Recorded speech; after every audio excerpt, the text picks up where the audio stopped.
Got to mute there, maybe, Larry. Larry, you're muted.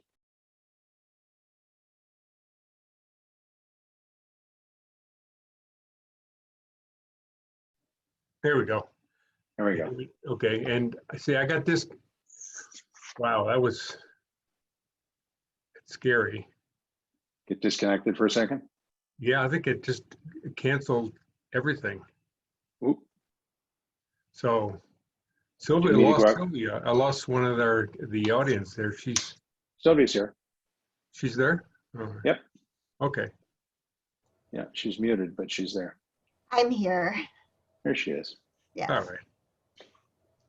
All right. Give everyone a couple minutes. I'll be right back. All right. How are you this morning, Sylvia? I am fine, thank you. That's perfect. And so you're living in a house. How long have you lived there? 48, going on 49 years. Wow. So we've got lots of stuff. Yeah. Yeah, that's what happens. So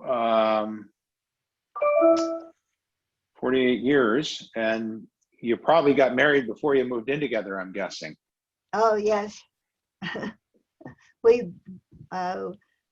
husband was born in Pennsylvania, and I was born in New Jersey. And so we were married there in 1958. Right. So we're married 64 years. Wow. That's pretty good. Yeah. Yeah. Does it seem like 63 years or does it seem like 90 years? No, it seems, well, we never had children, so there's not that to measure by, but it doesn't seem that long.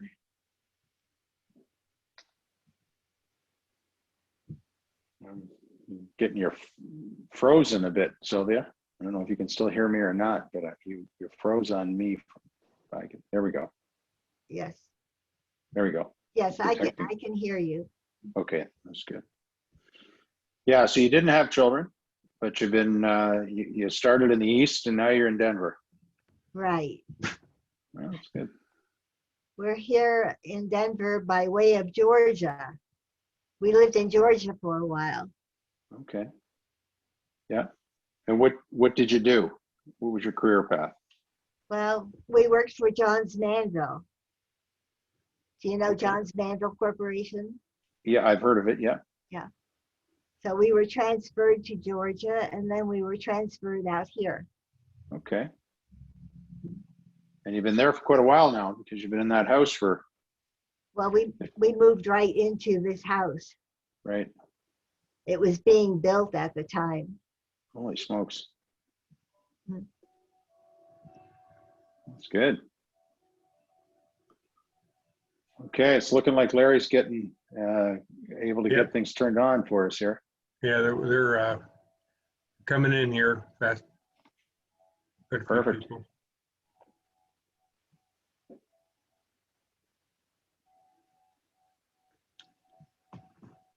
I had a few people, Barry added some people from fellow real estate agents actually, or in the senior real estate specialists, so they join us today. Yeah, okay. Different states. Sure. They're not here yet though. Yeah. But. Yeah, that's all right.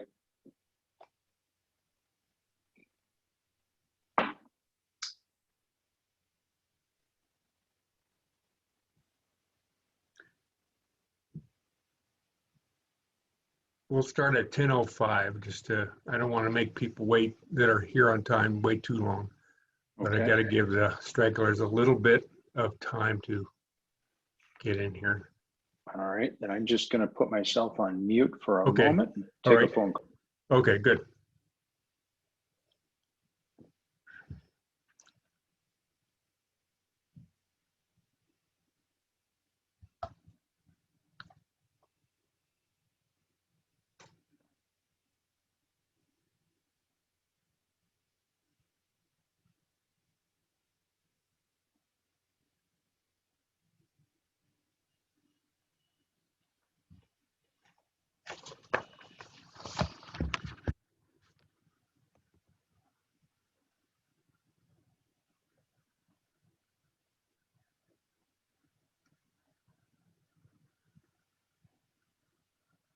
Um, this is a test.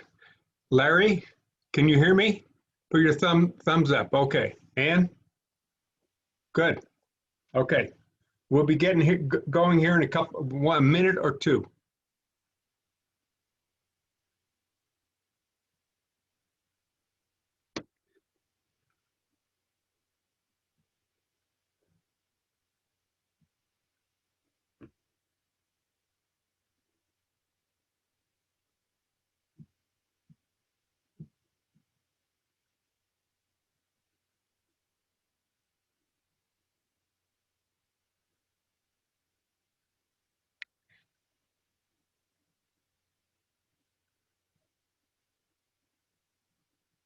We're gonna record.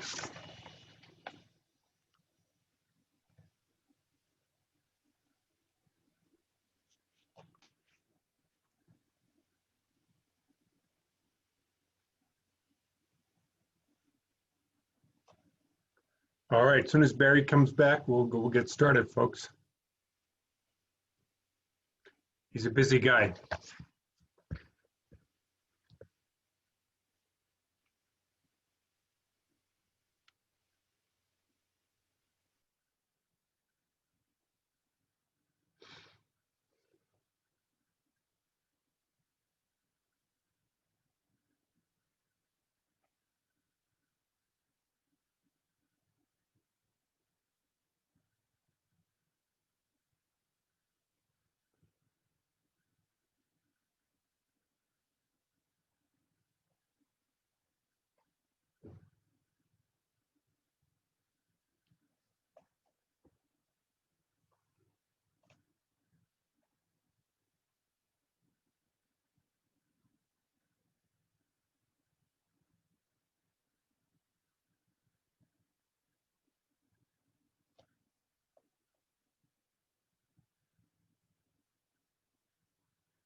Okay, Barry, can you hear me?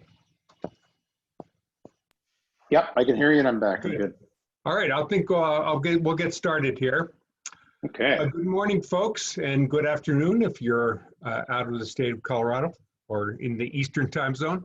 My name is Larry Clark, and I'm with Equity Colorado Real Estate, and I am the founder and organizer of the Mature Living Truth Seminars. Many of you have attended programs that I've hosted in the past, and I welcome you back. New attendees, welcome for the first time. Hopefully we'll get to meet in person in the future. Before we get started, a little protocol, ground rules, so to speak. This is a no selling program. We're not here to, there's no today only specials, if you will. We're just here to provide information on subjects that pertain to seniors primarily, but can be applied to others. I will be asking the questions of our panel, and our panel consists of one person today. You, the audience, are welcome to join in with questions at any time. You have to unmute yourself to do that. You can also use the chat feature if you prefer. If you have personal questions, you can share those with me later, and I can put you in touch with our presenter today if necessary. Today's format's a little bit different. Instead of a panel of 3 or 4 people, we just have one person. It's more of an interview format.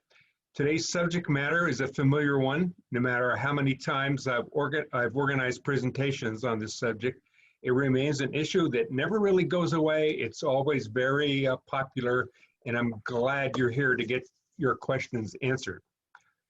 Some of you currently have things in your home you no longer need or want. Some of you have things you are storing that belong to others, like your children, your adult children. Some of you have a spouse that keeps everything and nothing ever goes away or just gets put in storage. Some of you would say that it's that stuff that keeps you from making the change in your lifestyle that you may want to make. and some of you would like to know more about the people and the services and the companies that can help you deal with that stuff. With that said, I'm going to ask my presenter today to introduce himself and take a few minutes, Barry, and give us some background about you, your company, and everything. All right. All right. Thanks very much, Larry. It's a pleasure to be here, and hope everyone enjoys our visit today. And if you have questions, then you can funnel them through Larry there, or in a chat if there's a chat here. My name is Barry Gordon, and I am a founder of a company called Maxsold, maxsold.com, which is an online estate sale company, online auction company. And we started that company in 2010, so it's in its 11th year, and we're currently in 18 states and 2 provinces, and we are currently signing up somewhere in the vicinity of 275 to 300 auctions a week across the various places that we do business in. So that company is an online auction company. I'll give you a little other background beyond that, just so you get a sense of where I am and what's on the deal. So I grew up in the auction business. Actually, my dad was a livestock market owner. He built a livestock market when I was a child, and I grew up in that industry selling cattle. And I went to auction school when I was 17. I went to actually real estate school when I was 18. And so today I'm 61, and we've covered that expanse through the years. And my career in the auction industry put me in touch with a lot of folks across the continent here. And I had an opportunity to meet many of the very best auctioneers in North America and see them work. And over the last many years, what's happened with household things is that the value of things has kind of fallen, and the cost of doing anything has increased.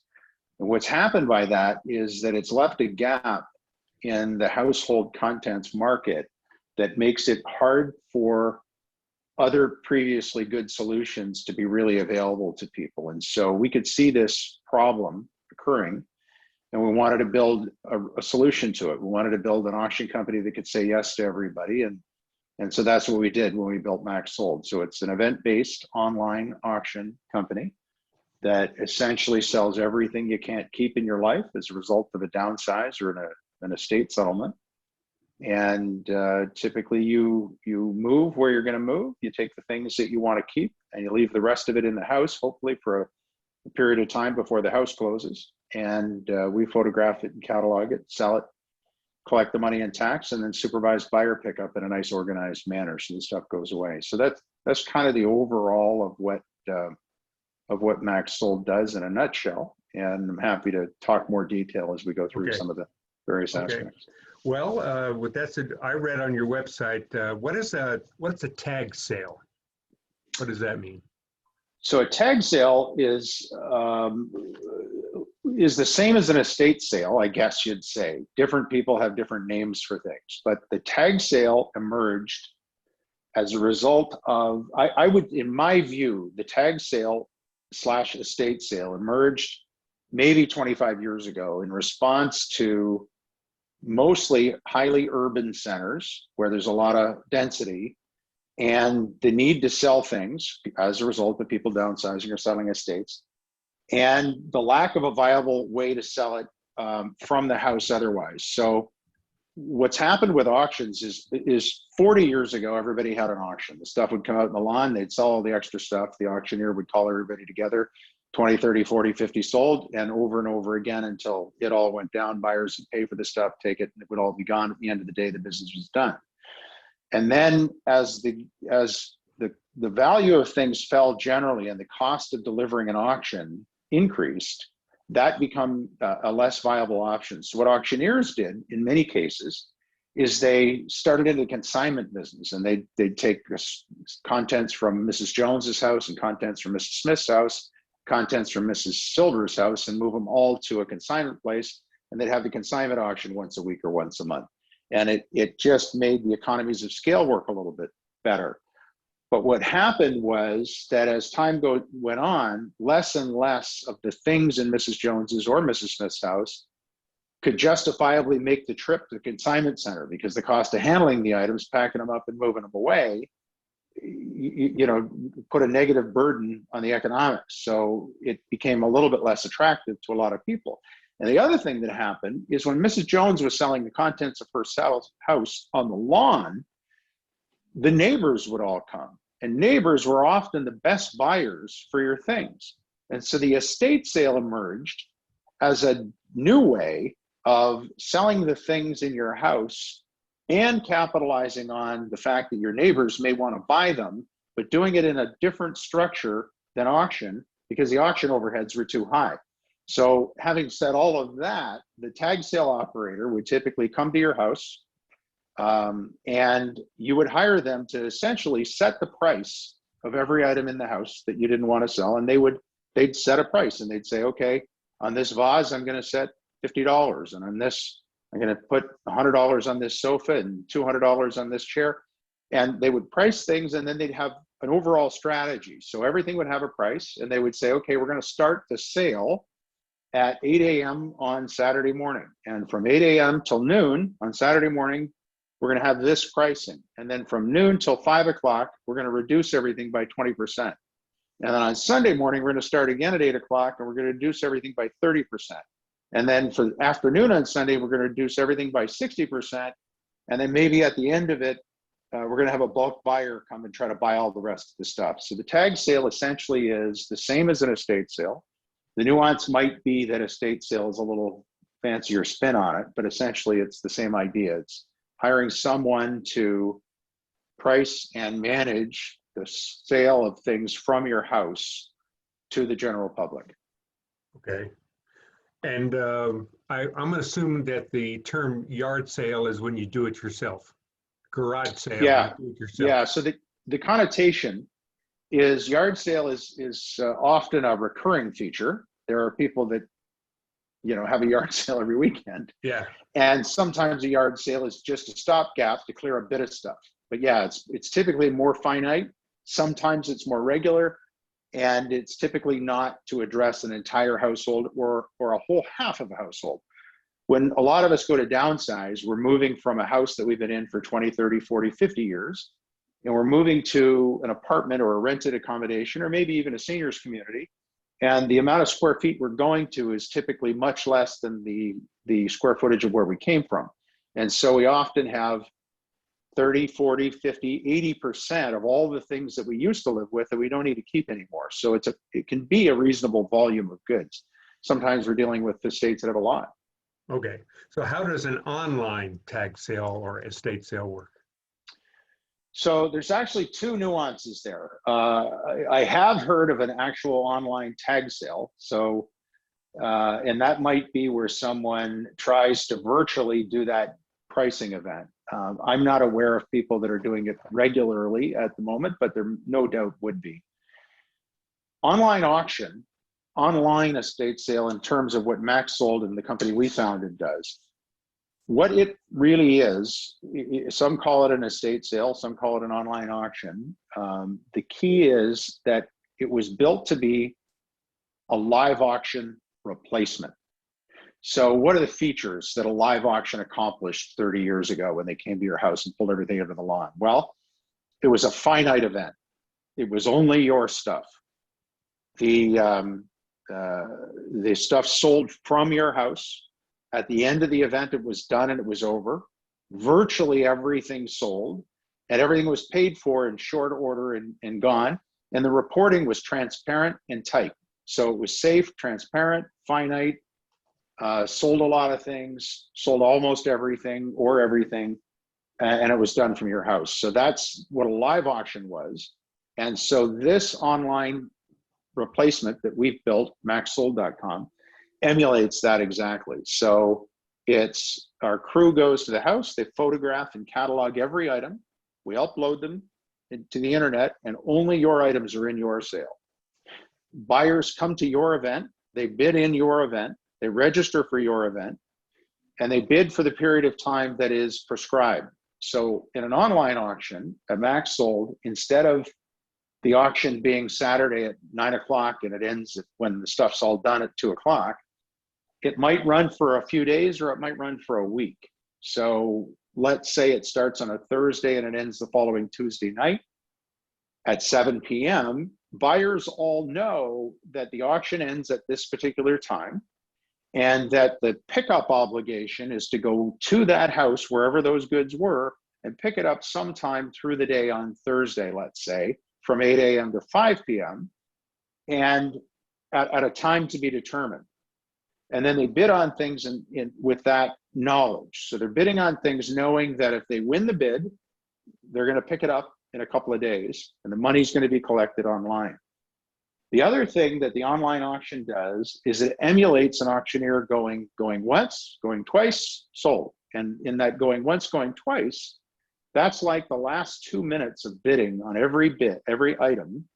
If a new bid is received in the last 2 minutes of bidding, so it's been online for 5 days, let's say, but in the last 2 minutes of that item's bidding, if a bid is received, then the bidding gets extended for another 2 minutes. And then if another bid's received, it gets extended for another 2 minutes. So it just emulates going once, going twice. Then the item ends, the money is collected online, and then the buyer gets in his email an opportunity to schedule his desired pickup time on Thursday between 8 and 5. And so what that does is ensure that there's a nice COVID safe protocol in terms of timing around pickup. And then Maxsold staff are there supervising the pickup, so the homeowner doesn't have to be involved in it at all. So the homeowner's not collecting money. They can watch the auction unfold online, but it's hands off for them as far as having to interact with the buying public. So you answered my next question, the difference between an estate sale and an auction. Essentially, you just established that it's different, but it's the same. It really combines the two. Yeah, and a true estate sale is actually quite a bit different because it doesn't have nearly the level of transparency or safety, and it doesn't typically sell a significant amount of the stuff. So it's not uncommon in the estate sale industry, and this isn't a criticism of estate sale folks if there are some on the phone or on the call, but the estate sale process typically prices the things, it discounts them over a period of time, and then it has a remainder. And that remainder might be 20 or 30% or more of everything you intended to sell. And so it still needs to go somewhere, generally speaking. If you've got the house sold and it closes in 2 weeks, the house needs to be empty on closing day. And so that remainder group of things is often sold in a bulk event, maybe to somebody who buys bulk, maybe to waste disposal, who knows. In the online auction, 98% of everything sells on average. And that's a statistic over 11 years and millions of items sold. So every event on average sells somewhere around 98% of everything.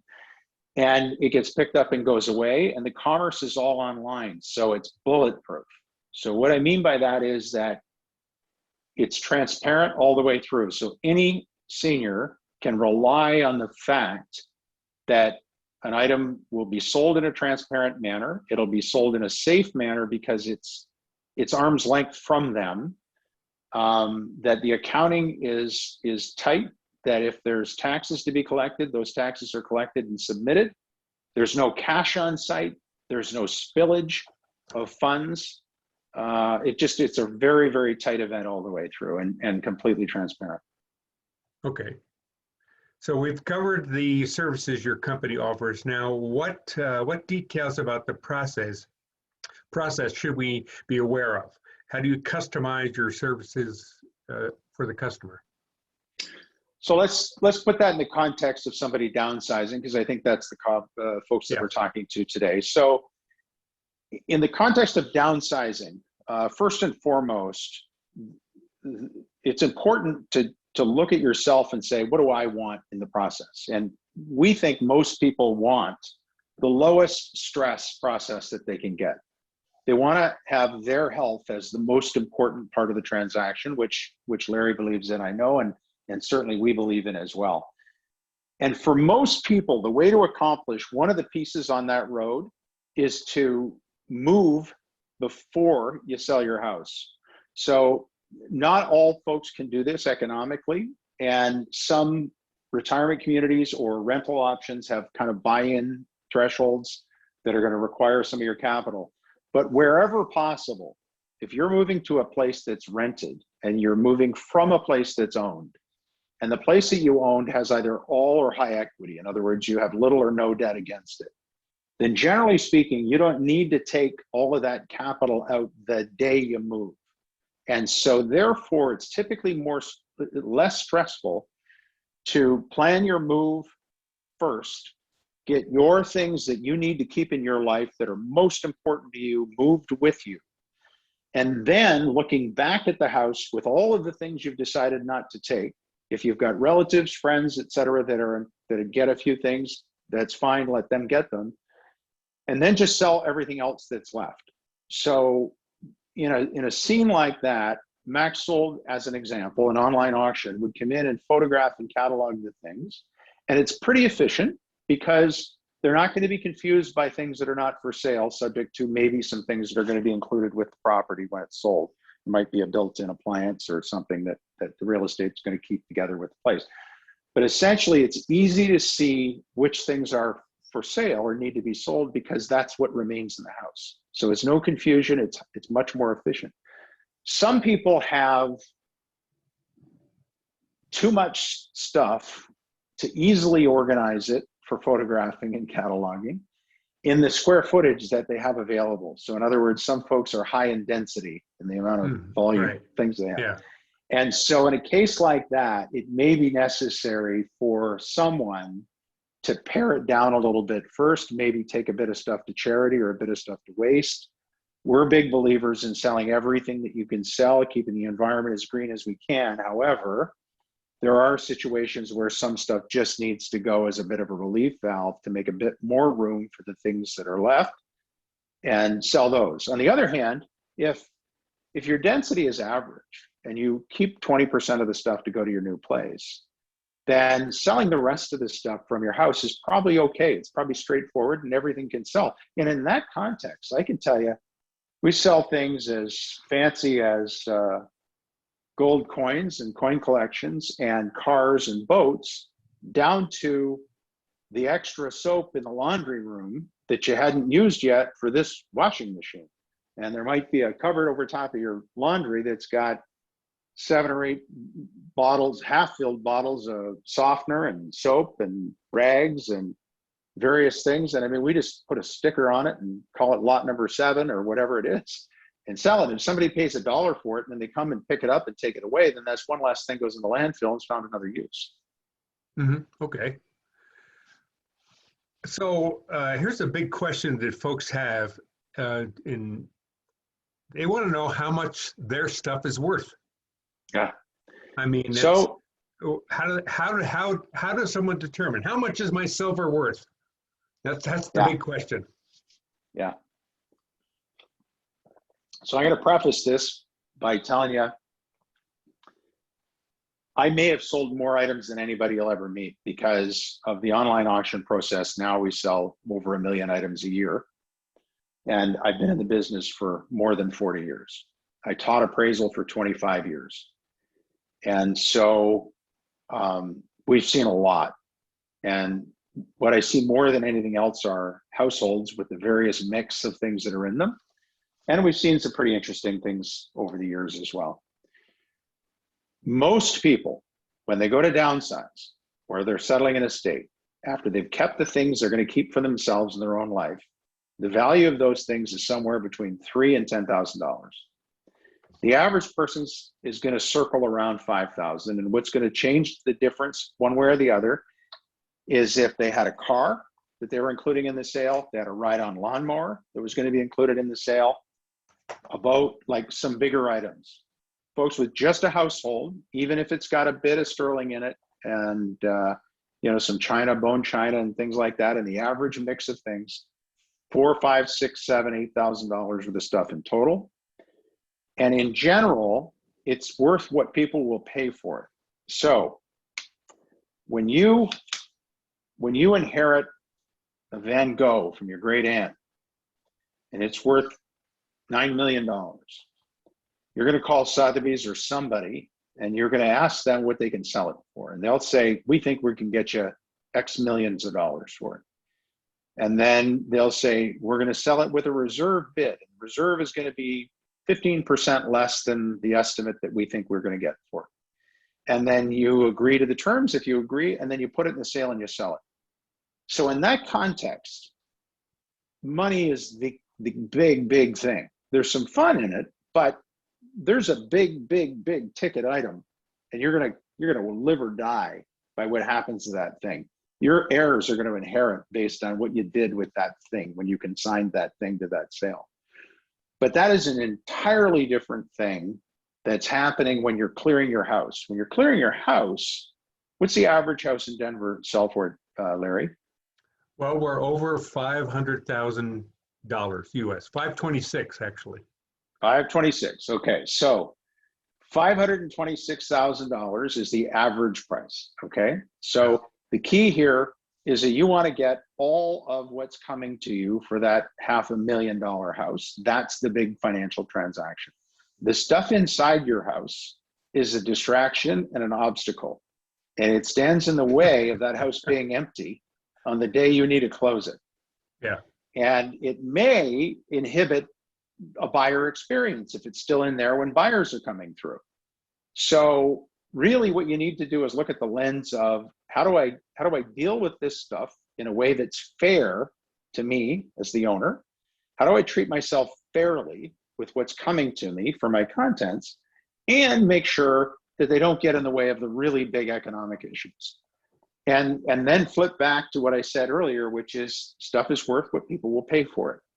So I could tell you that sterling might be worth $20 a piece. So if you've got flatware and there's 100 pieces, then maybe that's $2,000.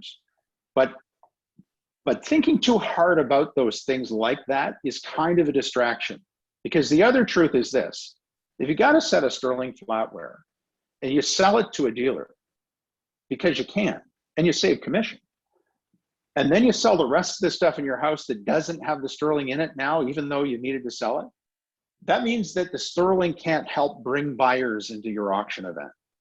It's gone. And what we know about event auctions is that the more interesting things that there are, the more things of a bit of value that there are, the more people come into your event, and only one person can buy the sterling. Only one person can buy your John Deere lawnmower. But a whole bunch of people might come into that auction event because those things are there. And then they bid on a whole bunch of other things. And they've got a good budget because they could potentially buy one of those things. So mathematically what happens is your auction brings 10 or 20 or 30% more than it would if those items weren't there.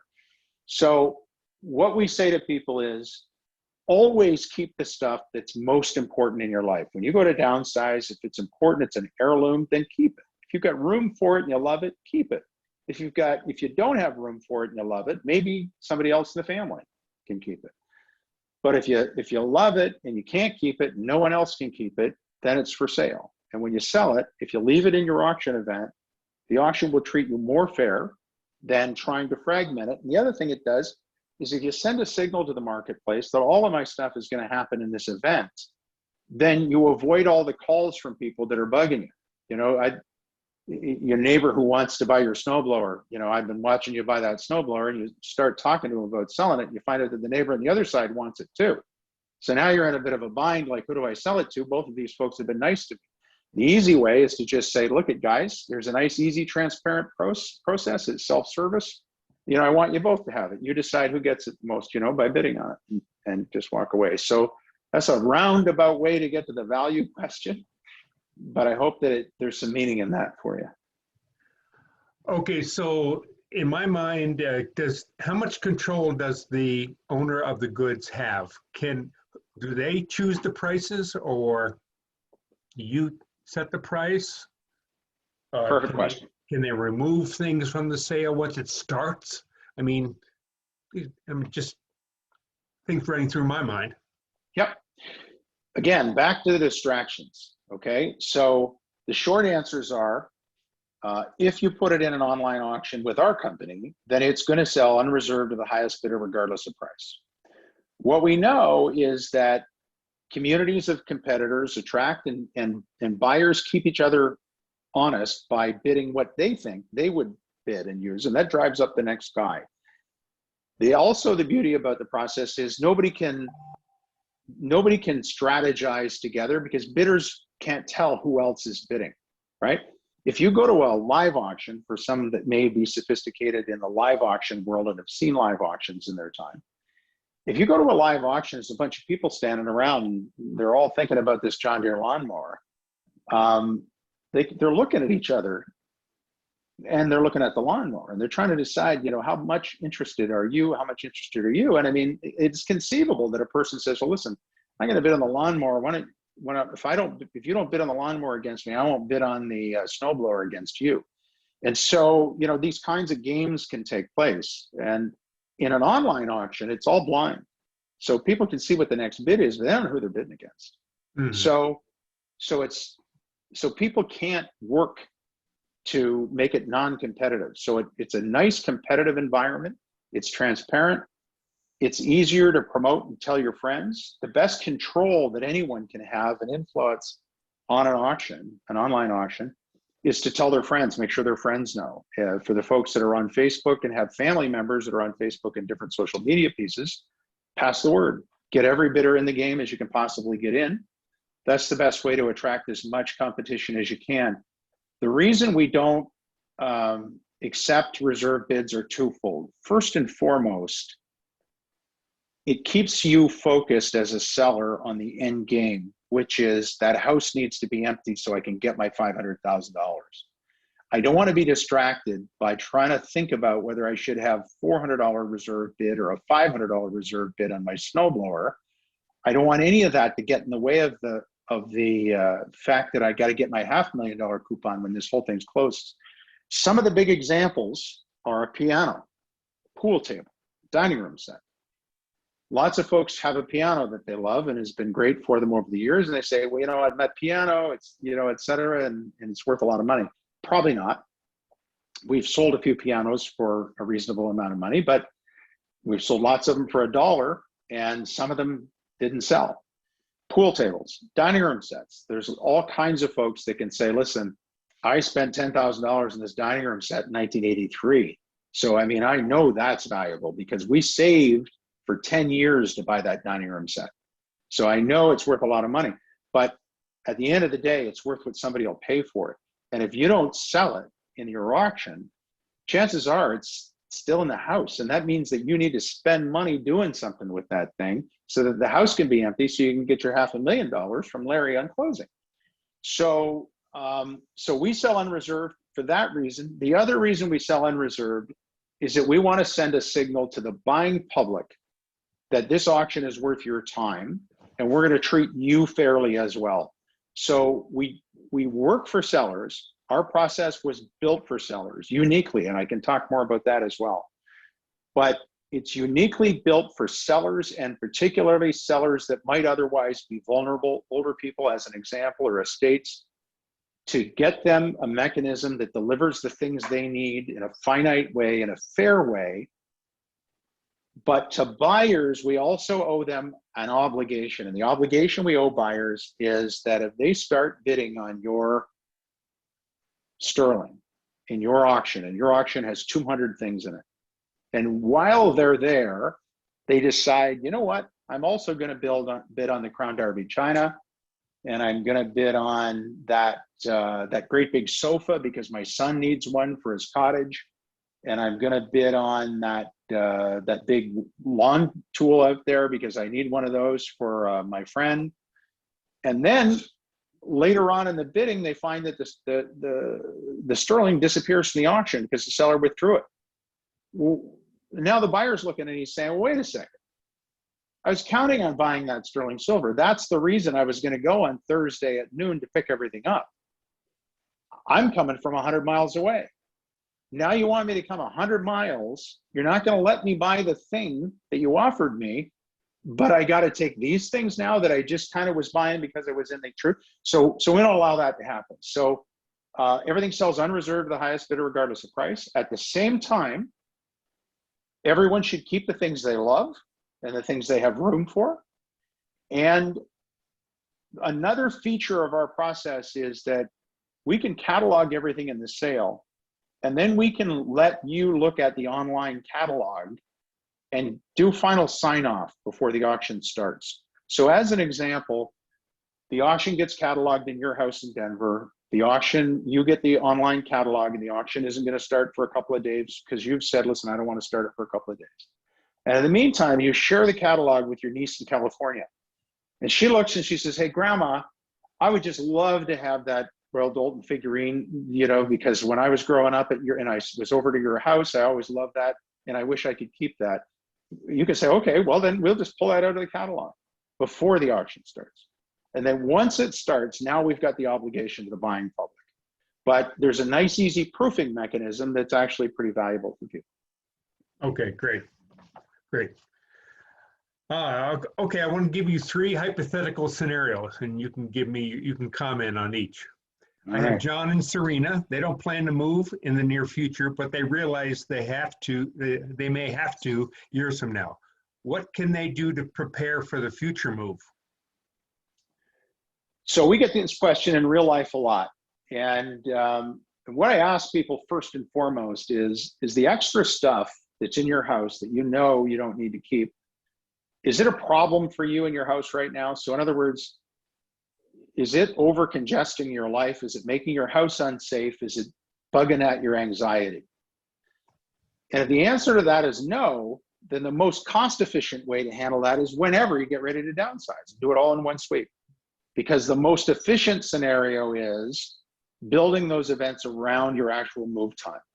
So if John and Serena, if it's not bugging them, it's just in the house, it's just there, and they think they're going to move 2 years from now, 2 years from now when they start the sequence, then just do the sequence. Move only the things you need to keep, sell all the rest of the stuff, and then let Larry sell the house. So that's when your costs are going to be lowest, your most efficiency. If on the other hand, it's bugging you, it's pushing your anxiety, it's going to make you, it's eating at your health, it's going to make you less healthy or less safe. You can have an online auction, as an example, from your house of just 30, 40, 50 items. It introduces more complexity. So the safety that I was talking about is a slightly different spin, because now we're selling events from your home where you live. And people are going to come to pick things up, and they're going to have some connectivity or some knowledge now of that you live there and that you didn't sell all your stuff.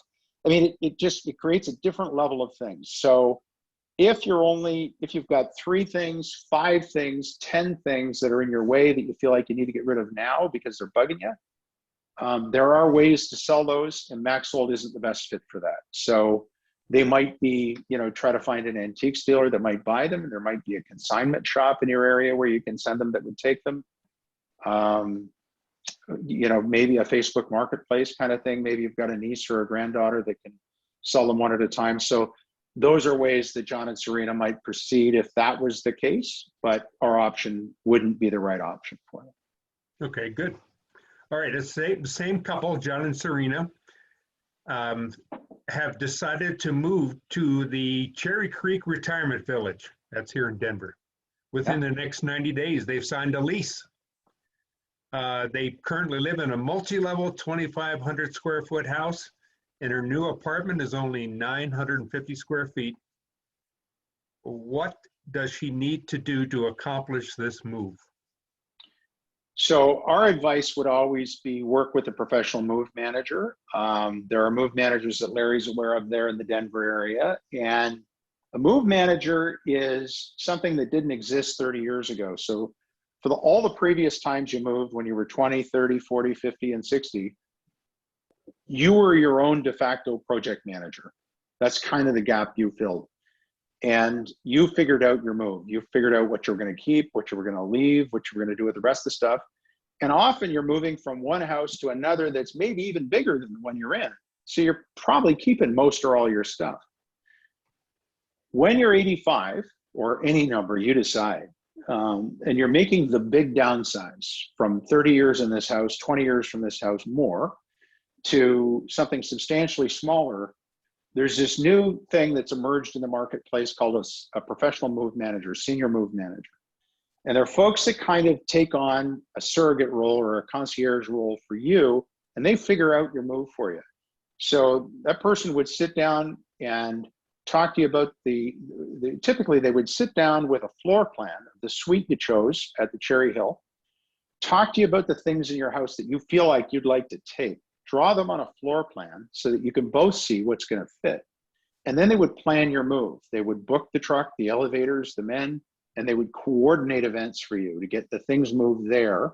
And then sometimes those folks will help coordinate an online auction of the rest of the stuff from your house as well. So John and Serena, in that case, I would definitely suggest a professional move manager that, just check with some local references, preferably one that uses Maxsold.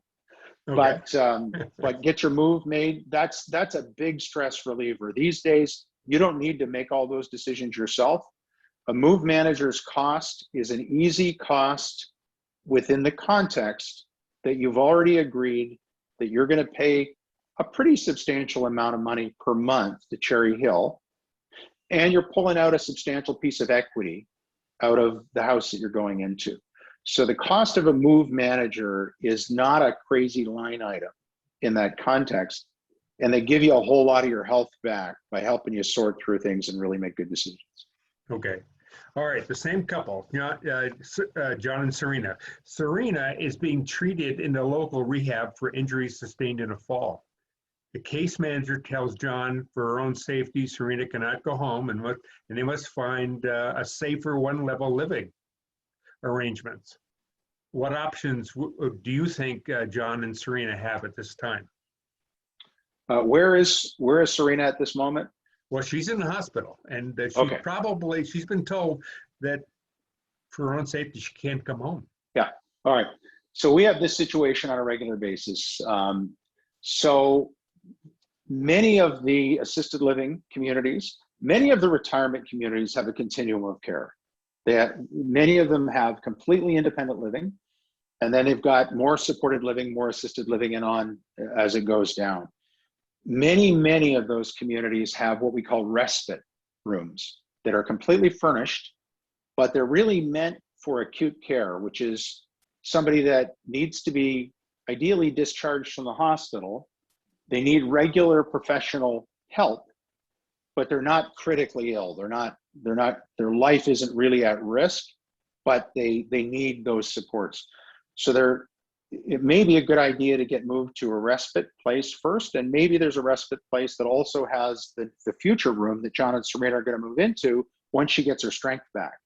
Right. But same as the previous John and Serena, at that stage, you're going to pick the ultimate room, the place you're going to ultimately get to, get the floor plan, get the move manager, get your stuff moved, and then sell. We have one of those situations right now, as a matter of fact, and it sticks out in my mind because one of the things the gentleman needs to sell in his house, he's 87, is his Aston Martin.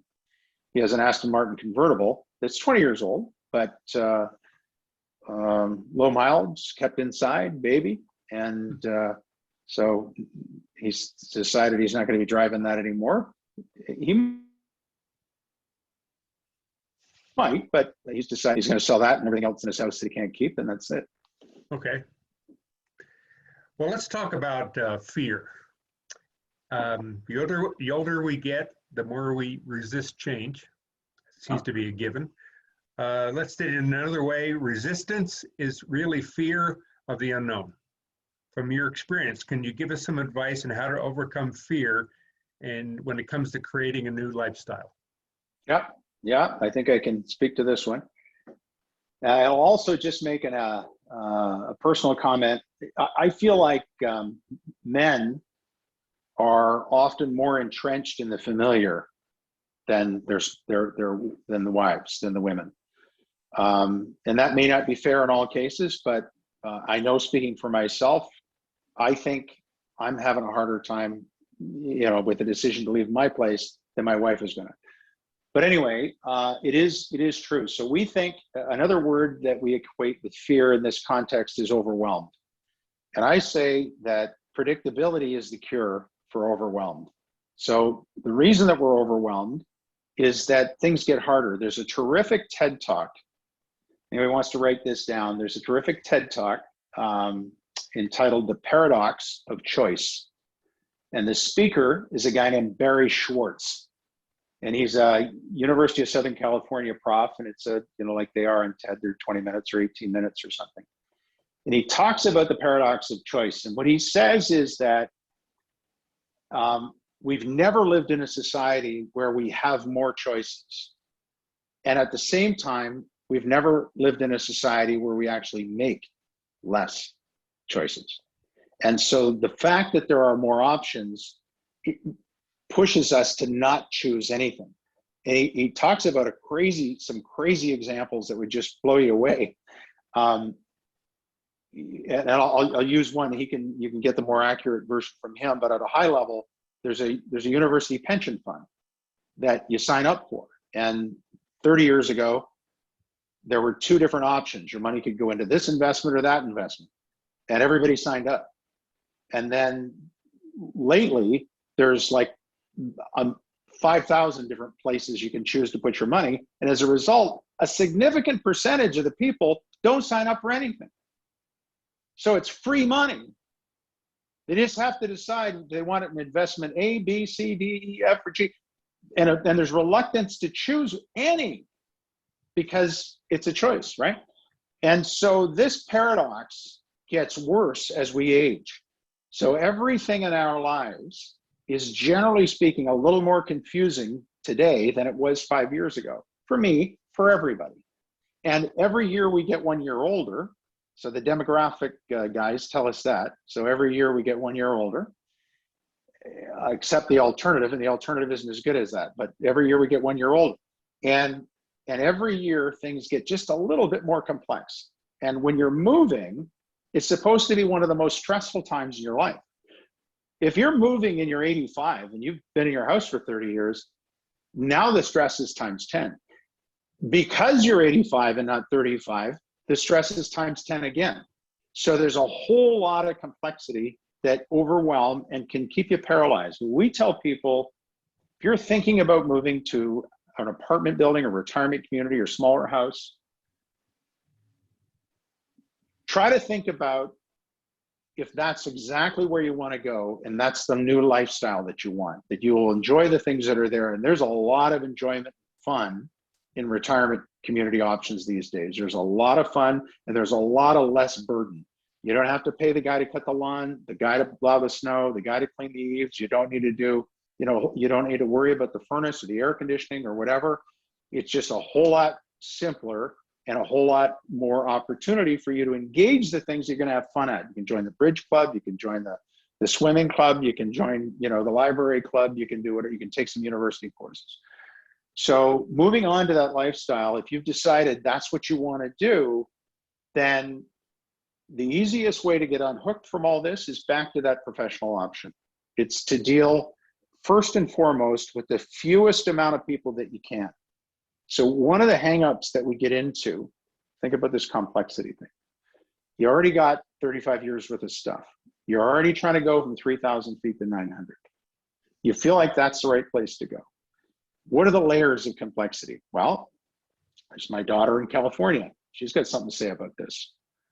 There's my sister, and I talk to her every other day, and she's in Pennsylvania, and she's got something to say about this. I got my neighbor, and my neighbor's telling me what they got to say about this. You think you're going to interview 3 real estate agents. You're thinking about getting a move manager. You haven't talked to any of them yet. All of these things actually make it a more complex web. In my experience, what I would tell is focus early on who you're going to trust and just try to stick with them and bring as few other players in as you can. So in the case of Larry, as an example, if you feel like Larry's the guy, you don't need to shop it around and ask 4 other options. If you trust Larry, hire him. His rates are going to be fair, like everybody else in the marketplace is going to be. And then just stick with less people, less complexity. And if there's a move manager that you can work with there, then get them to figure out a bunch of those other pieces. So between them, you got 2 people working on the same team with you. You've reduced complexity. You try to filter out what's going on with the extra relatives and the friends. And maybe even you can get your move manager to talk to them. And you know, and Larry and the move manager can maybe do some Zoom calls with them to keep them informed. But the idea is you got to reduce complexity at every turn that you can. And that gets back to those, you know, reserve bids and what's my stuff worth, and why I say to people, listen, don't sweat it. It's $3,000 to $10,000. After you pay the cost of sale, maybe it's $1,000, maybe it's $4,000. It's not a bump on the value chain of the rest of your life. It's an obstacle to get to the end. The main thing is stay healthy, stay happy, be in the environment you want to be in and that you can afford to be in, and shake the complexity wherever you can. Wow, great. I don't have any more formal questions, Barry, but the audience may. So if you have a question, I can imagine you won't, but maybe we'll see. Unmute yourself and fire away. Nobody. Not even Mary from Des Moines has a question. No? You're on mute. This lady's on mute right here. Oh, Ann wants to talk. Ann, yes. There you go. You talked about respite places, but how do you find them? Respite, most of the, I would think that the hospitals would know the respite options. So check with hospitals and they'll okay. Yeah, I would think, or you can just call around to retirement communities and ask them.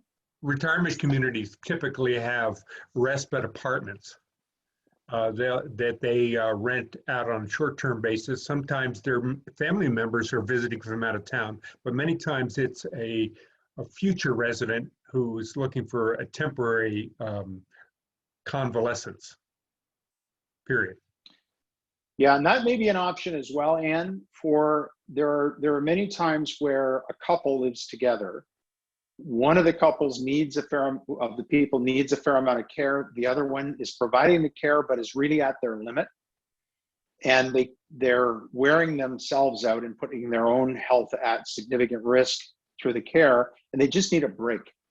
So there may be an opportunity where the spouse that needs the care can go to respite for a weekend or a week or something to just give the other person a little bit time to recoup their energy, et cetera.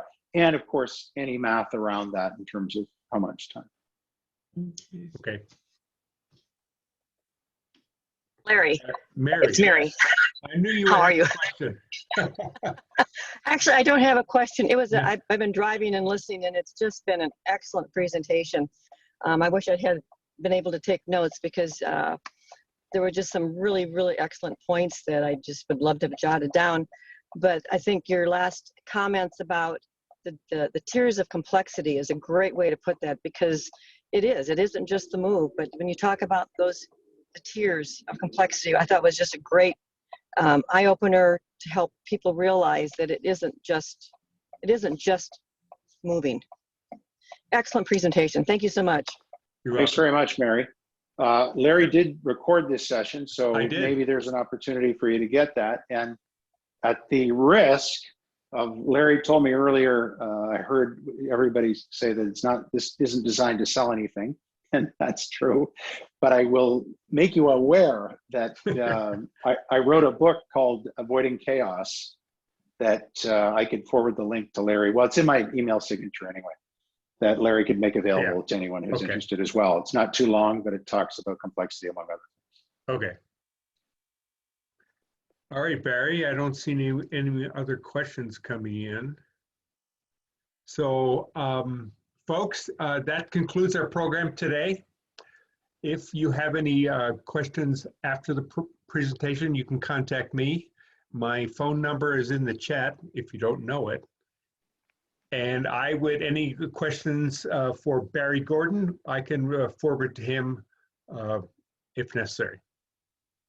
With that, thank you all for coming, and I look forward to seeing you next month and you'll receive notice of our new topic. Thank you very much. Thanks, Larry. Thanks very much, everyone. Thank you, Barry. Pleasure to be here. We really enjoyed it. Thanks, bye.